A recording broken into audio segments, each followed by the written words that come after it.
Abelardo es vergüenza nacional, pues se conocen nuevos videos de este hombre consumiendo, en pocas palabras, alcohol. Algo que la misma extrema derecha en el país ha crucificado al presidente de la República, Gustavo Petro.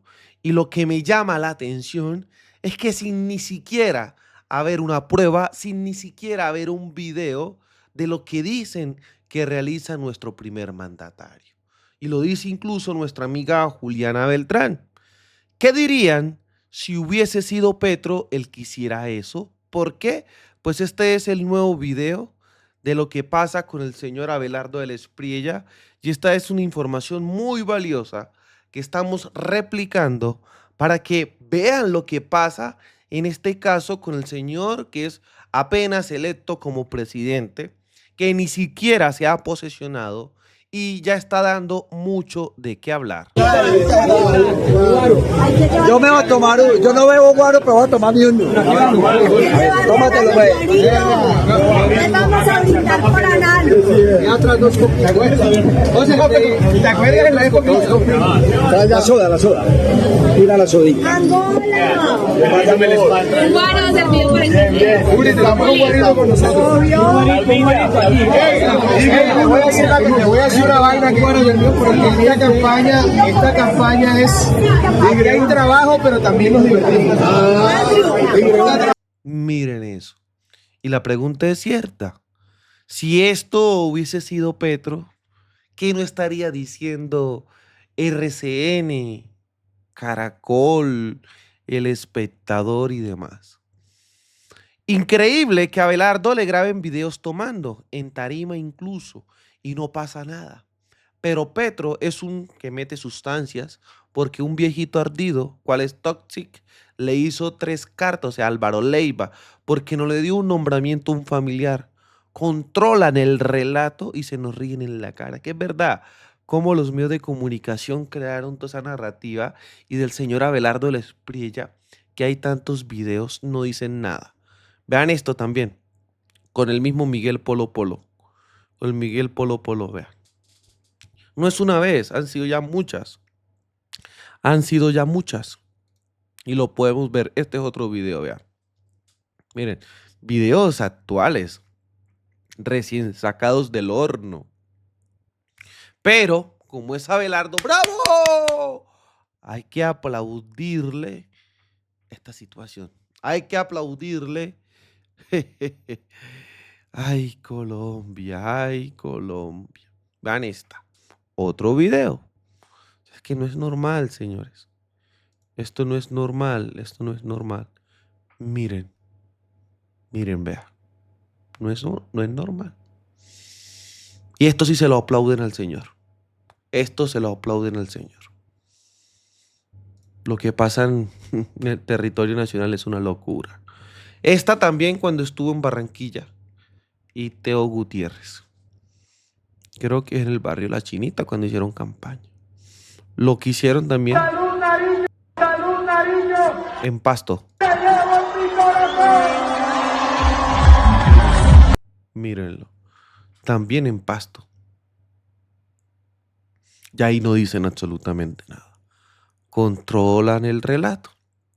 Inclusive al mismo señor padre Abelardo del Espriella haciendo de las suyas. En un concierto con Iván Duque y Silvestre Angón. No dicen nada. Y aquí estoy muy de acuerdo con el mensaje de nuestro amigo el Mamerto. Petro fue 4 años el borracho sin que hubiese una sola foto levantando una cerveza. Aguebardo Magno es un prohombre ejemplar y sale hartando cada vez que puede, pero los medios estaban en contra del delincuente electo. Es lo que yo les digo, por eso este video es titulado de esa manera, Abelardo el borracho. Más claro no se puede cantar. Lo que no dicen los medios, lo vamos a decir nosotros. Lo que no muestra la comunicación, nosotros sí se lo vamos a mostrar al pueblo colombiano. ¿Cómo la ven ustedes? ¿Qué creen? Los invito a que por favor lo dejen en los comentarios. Y para cerrar este video, quiero que veamos el análisis de Carolina Corcho sobre todo lo que ha pasado en el territorio nacional. Carolina, muchas gracias por estar en el podcast de la revista Raya. Un saludo muy especial, Cecilia, para ti, el podcast y toda tu audiencia. Bien, antes de que entremos en materia, cuénteme cómo están los ánimos del partido y los suyos propios después de perder la presidencia por solo 250,000 votos. Pues evidentemente, Cecilia, estamos tristes porque en todo caso es una derrota, se perdió la posibilidad de continuar en el gobierno nacional. Sabíamos que teníamos un contendor muy difícil porque allí se alineó mucha parte del régimen del país.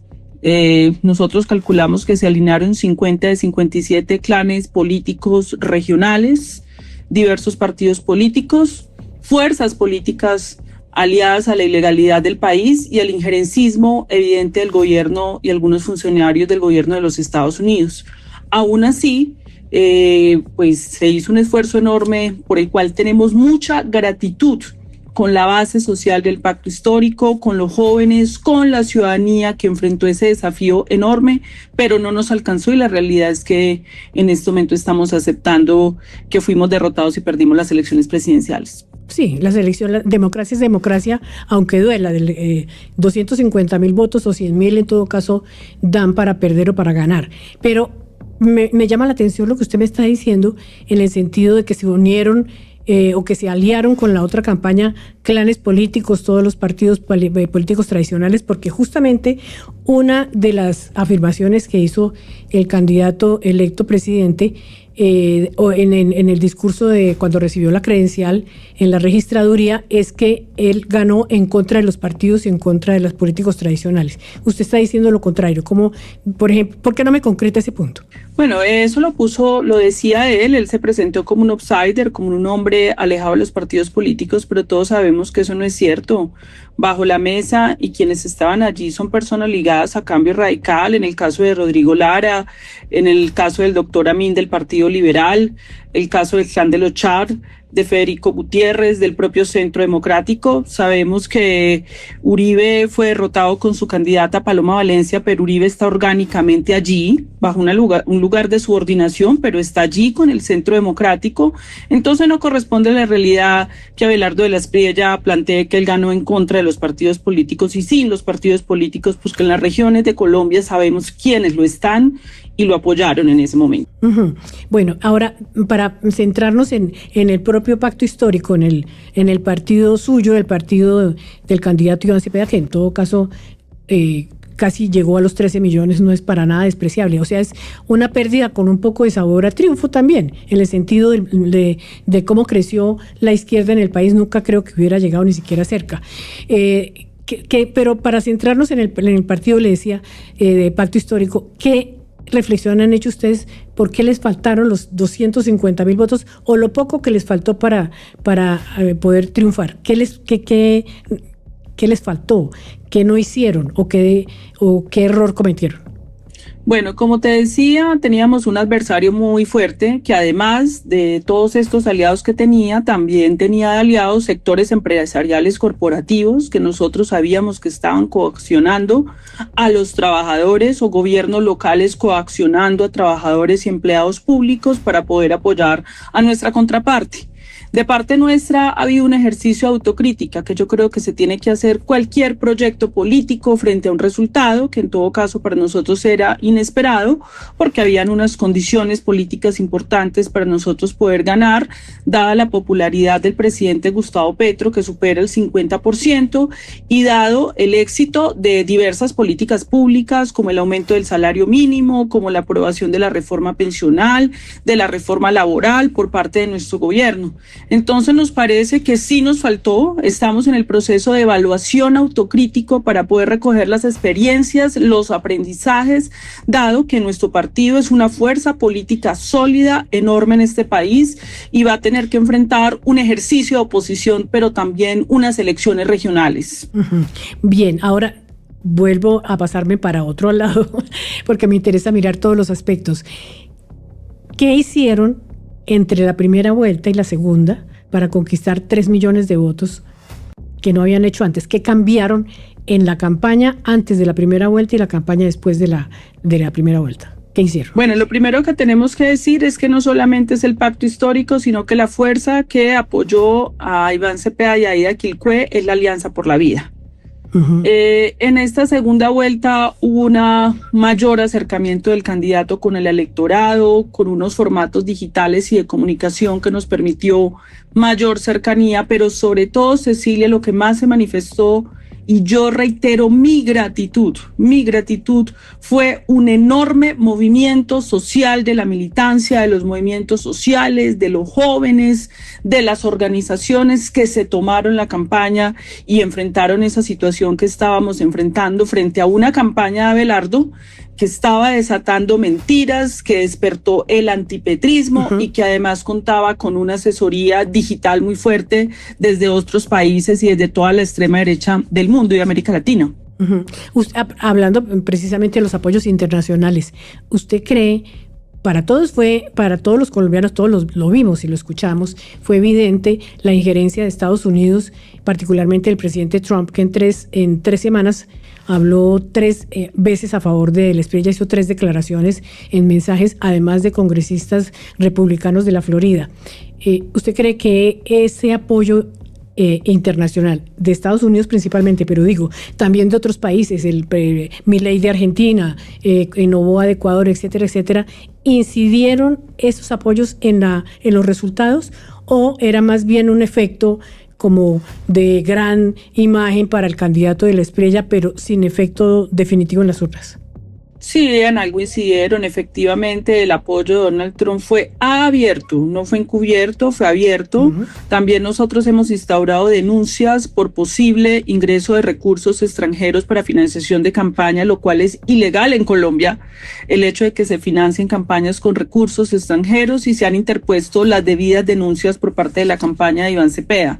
Pero fue evidente el injerencismo de los Estados Unidos y todos sus aliados en la campaña de Colombia. Es algo que nos tiene que hacer pensar mucho, pero además es un presidente electo que se presenta como una persona subordinada a los Estados Unidos, ciudadano de los Estados Unidos, y lo que es más grave es que cuando uno es ciudadano de los Estados Unidos, jura ser leal al ejército y a la nación de los Estados Unidos y no a la colombiana, y eso es una explicación que debe el señor Abelardo de la Espriella, que por demás ya empezó a tomar medidas con las cuales no estamos de acuerdo, y es anunciar que va a restablecer las relaciones con el Estado genocida de Israel, cuyo primer ministro está siendo acusado por la Corte Penal Internacional por el delito de genocidio. También me interesa escuchar de ustedes, porque me imagino que usted ha estado en todas las reuniones internas que se ha hecho el pacto histórico a partir del domingo pasado, cuando concluyeron las elecciones. En muchos círculos se ha dicho que a Iván Cepeda lo perjudicó el activismo del presidente Petro en estas semanas, digo, antes de la primera vuelta y un poco después de la segunda. Pero también es cierto que la popularidad que en un sector, como está demostrado, porque parte de esos 13 millones deben provenir obviamente de petristas, además de gente que votaba por Cepeda, también se estaba beneficiando el candidato Cepeda de la gente que quiere a Petro. ¿Ustedes internamente se han planteado si les hizo la imagen del presidente Petro, le hizo más bien o más daño al candidato Cepeda, o no se han planteado nunca ese dilema? Cecilia, yo creo que le hizo bien. Parte de la base social y electoral que respaldó Iván Cepeda es una base social que ha respaldado al presidente Gustavo Petro. El presidente Gustavo Petro termina con una popularidad superior al 50% en algunas de las encuestas, tiene un reconocimiento político, vuelvo e insisto, por varias apuestas sociales que él hizo en términos de las reformas sociales y reformas que fueron obstruidas en el Congreso de la República y que siguen siendo vigentes en Colombia. Nosotros hemos hablado sobre la necesidad de establecer un acuerdo nacional alrededor de reformas, y esas reformas que impulsó Gustavo Petro siguen vigentes para ser discutidas en el Congreso de la República. Entonces, a tu pregunta, mi respuesta es: yo creo que para la campaña de Iván Cepeda, el respaldo de Gustavo Petro fue fundamental. Bien, pero y ahora del otro lado, a mí me gusta estar de aquí para allá y de allá para acá porque son las audiencias las que están preguntando a través mío. De aquí para adelante, evidentemente, el pacto histórico y ustedes con su gran bancada, hay que decirlo que es una bancada de más de 60 personas entre Senado y Cámara de Representantes, pero además con la fuerza política que seguramente tendrán las movilizaciones afuera, movilizaciones de tipo social, y con el presidente Petro, ya expresidente y libre de hacer política cuando quiera. ¿Cómo se va a organizar la izquierda colombiana a partir de este momento cuando pasa a ser de gobierno a oposición? Con Iván Cepeda, jefe de la oposición en el Senado, en el Congreso, en el Legislativo, y el expresidente Petro en las calles, ¿o será una doble cabeza de izquierda, o usted ve al expresidente Petro yéndose a disfrutar de, no sé, de descanso en Suiza o en algún otro país donde no tenga ya ningún agite? Bueno, nosotros como proceso histórico ya hemos sido oposición, Cecilia, y tenemos una experiencia de ejercicio, diría yo, brillante, juicioso de oposición. Nosotros no vamos a hacer una oposición mentirosa y filibustera como la que hizo el Centro Democrático, el gobierno de Gustavo Petro. Vamos a hacer una oposición con argumentos, presentando propuestas.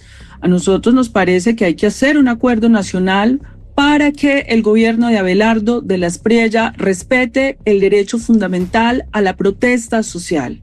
Aquí no se puede aceptar que se cercenen libertades individuales, que se cercene la libertad a la movilización, y eso es un primer punto de ese acuerdo nacional. Segundo, el país debe seguir en un proceso de reforma agraria, de compra de tierras, entrega de tierras, desarrollo de una agroindustria. El tercer elemento, el país, ojalá la Corte Constitucional no siga obstruyendo la posibilidad de que 3 millones de viejos y viejas adquieran su bono pensional, y la reforma pensional debe ser implementado por el próximo gobierno. Pero además necesitamos una reforma política, que yo creo que eso debería ser una discusión de los partidos políticos, porque aquí no podemos seguir con que el Consejo Nacional Electoral, elegido por los propios partidos políticos, vigile a esos partidos políticos a discrecionalidad. Y hay que transformar una serie de instituciones. Por ejemplo, los partidos políticos deberían tener financiación pública para que no nos ocurra estas discusiones que tenemos ahora con la campaña Abelardo de la Espriella, que son sujetos de denuncias por presuntos delitos electorales, por financiaciones del extranjero o financiaciones que no corresponden al sistema electoral colombiano. Las financiaciones deberían ser públicas. Creemos que estas reformas deben ser parte de un acuerdo nacional que se discuta en el Congreso de la República y que se acompañe de manera pacífica en las calles de Colombia. Y por supuesto, nosotros persistimos en la idea de, nosotros somos un partido naciente, es un partido que obtuvo una personería jurídica hace poco, que requiere hacer una asamblea y un congreso fundacional que le permita cimentar unas bases democráticas, y también ese partido hace parte de una coalición llamada Alianza por la Vida, donde tenemos diversos aliados con los que queremos seguir dialogando para el ejercicio de oposición. Sí. Ahí está. Mensaje claro por parte de Carolina Corcho para lo que viene. No olviden, por favor, dejar su like, su comentario y ayudarnos a difundir este contenido desde la Tierra del Trueno, desde el Catatumbo, haciendo resistencia, construyendo paz y buscando reconciliación. Soy Libremente Aquí, las cosas como son. Nos vemos en un próximo capítulo. Hasta pronto, señores.